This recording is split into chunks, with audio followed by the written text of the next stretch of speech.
दीक्षा देते हैं और इस आज्ञा चक्र में ईश्वर को प्रकट करते हैं, इस आज्ञा चक्र को जागृत करते हैं और हम ध्यान लगाना शुरू करते हैं इस आज्ञा चक्र पर।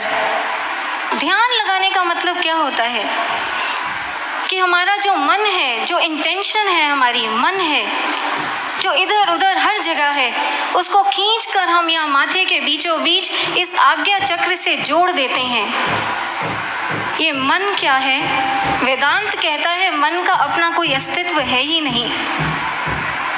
वेदांत कहता है कि आपकी इंद्रियां जो है, आँख है, कान है, नाक है, मुंह है, ये बाहर के संसार से जो जो इनपुट्स लेते हैं, उन्हीं इनपुट्स को लेकर आपका मन विचारों के रूप में रिफ्लेक्ट करना शुरू करता है।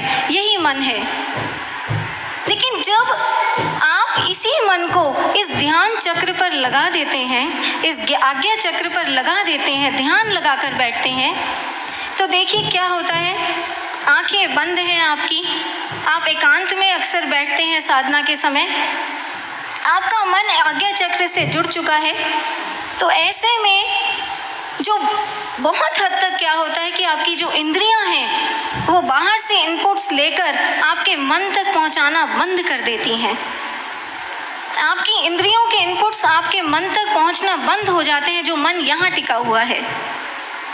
अब ये जो चेतन मन है, यहाँ रहने वाला मन, इसको खाली बैठने की आदत नहीं है। ये मन खाली नहीं बैठ सकता, इनपुट्स के बिना इसका अस्तित्व ही नहीं है। इनपुट्स नहीं मिलेंगे तो ये सस्टेन कैसे करेगा? इसलिए होता क्या है, इस मन के पास जब बाहर से इनपुट्स आने बंद हो जाते हैं तो अंदर से इनपुट्स आने शुरू होते हैं।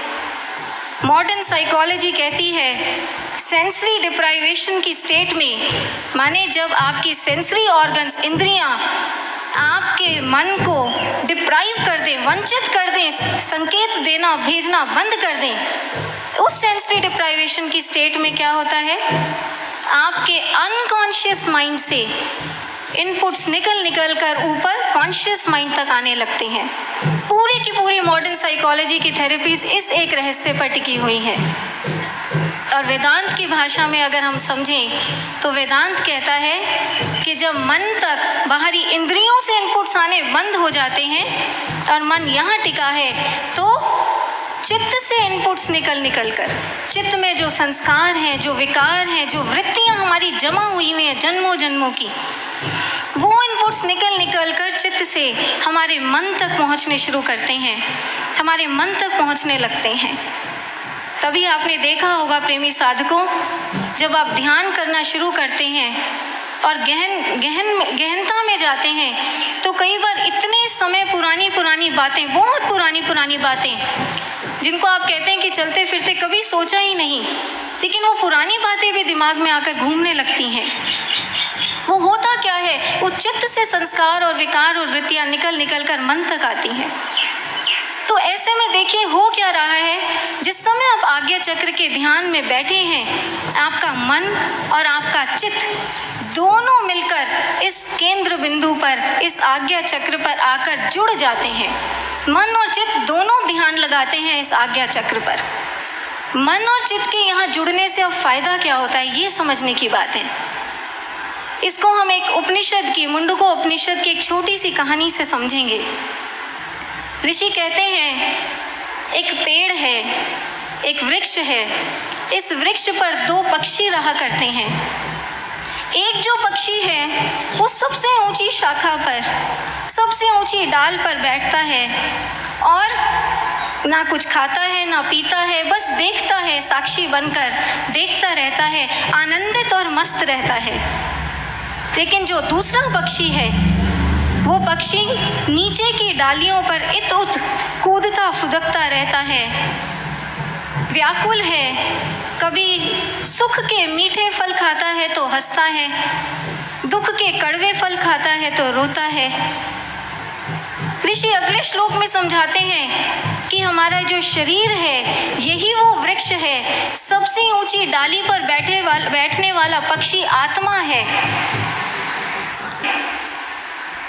जागृत आत्मा है, और वो आत्मा सबसे ऊंची डाली पर यानी इस स्थल पर बैठी है।